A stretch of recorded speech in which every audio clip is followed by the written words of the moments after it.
हिमालय की तलहटी में बसा एक छोटा सा गांव था, सुखपुर।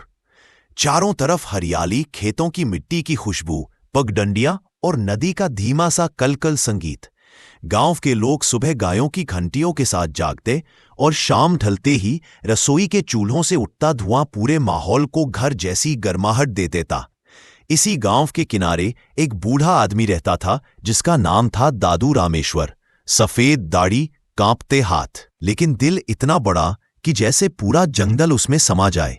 जानवरों से उसे बचपन से ही मोह था और यही मोह उसे रोज जंगल की तरफ खींच ले जाता। एक सुबह जब सूरज लालिमा फैलाते हुए उग रहा था, दादू जंगल में लकड़ियां इकट्ठी कर रहा था। तभी झाड़ियों में अचानक सरसराहट हुई। दादू थोड़ा घबराया, पर अगले ही पल एक छोटा सा हिरन बाहर आया। उसकी आंखों में डर था और टांग में गहरी चोट। दादू धीरे से बोला, घबराना मत, मैं तुम्हें कुछ नहीं करूंगा।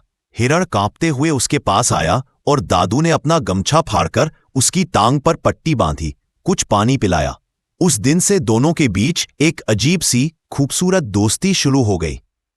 कुछ दिन बाद जब दादू फिर उसी जगह गया तो उसने देखा कि हिरन के पास एक विशाल सा हाथी खड़ा है। गांव वाले उसे भीम कहते थे। वो अपने झुंड से बिछड़ गया था और इसी जंगल में अकेला रहता था। दादू को देखकर भीम ने कोई गर्जना नहीं की, बस धीमी आवाज में सूंड बढ़ाई, जैसे वो भी दादू को अपना दोस्त मान चुका हो। धीरे धीरे दादू, हिरण और हाथी, ये तीनों एक अनोखी तिकड़ी बन गए। दादू हर रोज खाना लेकर आता। हाथी अपनी सूंड से पत्ते नीचे गिराकर हिरण को खिलाता और हिरण दोनों को जंगल के छिपे रास्ते दिखाता। गांव वाले अक्सर मजाक में कहते, दादू के दो बेटे हैं, एक हाथी और एक हिरण। लेकिन उनके मन में इन तीनों के लिए बहुत प्यार था। एक शाम अचानक काले बादलों ने आसमान घेर लिया। थोड़ी ही देर में तूफान और भारी बारिश ने पूरे गांव को हिला दिया। नदी का पानी बढ़ने लगा और कुछ ही मिनटों में गांव के नीचे वाले घरों में पानी घुस गया। लोग भाग रहे थे, बच्चे रो रहे थे और कोई समझ नहीं पा रहा था कि क्या करें। दादू भी घबराकर बाहर निकले, लेकिन उनके बूढ़े शरीर में अब पहले वाली ताकत कहाँ। तभी दूर से जमीन हिलती हुई महसूस हुई। हाथी भीम पूरी ताकत से गांव की ओर दौड़ता आ रहा था। उसने अपनी सूंड से दादू को उठाकर ऊंची जगह पर सुरक्षित बैठाया और फिर पूरे गांव की ओर बढ़ गया। पेड़ के गिर चुके तने, बड़े बड़े पत्थर भीम सब हटाने लगा ताकि रास्ता खुल सके और लोग सुरक्षित जगह पहुंच सके। उधर छोटा हिरण बिजली की तेज रोशनी में बच्चों को ढूंढ ढूंढ कर ले जा रहा था। उन्हें धकेलकर कच्ची सीढ़ियों से ऊपर चढ़ा रहा था।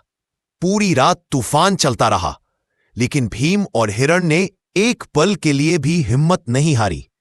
सुबह जब बारिश थमी और सूरज निकला तो गांव वालों ने देखा रास्ता साफ था, बच्चे सुरक्षित थे और दादू मुस्कुराते हुए बैठे थे। और ठीक उनके सामने खड़े थे वो दोनों, भीम और छोटा हिरण, थके हुए लेकिन गर्व से भरे। गांव वाले भावुक हो गए। उन्होंने मिलकर जंगल के पास एक सुरक्षित क्षेत्र बनाया जहां हाथी और हिरण बिना डर के आ सके। हर सुबह बच्चे भीम को केले खिलाते और हिरण को पानी देते। दादू ने हाथी की सूंड पकड़कर कहा, तुम दोनों सिर्फ जानवर नहीं, हमारे रक्षक हो, हमारे अपने हो। हिरण दादू के पैरों से लगा और हाथी ने जोरदार आवाज में अपनी सूंड हवा में उठाई, जैसे वो कह रहा हो कि ये गांव अब उनका परिवार है। सुखपुर एक बार फिर शांत हो गया, लेकिन अब जंगल और गांव के बीच एक ऐसी दोस्ती थी जो हमेशा जिंदा रहेगी। बूढ़े आदमी, हिरण और हाथी की अनोखी, दिल छू लेने वाली दोस्ती।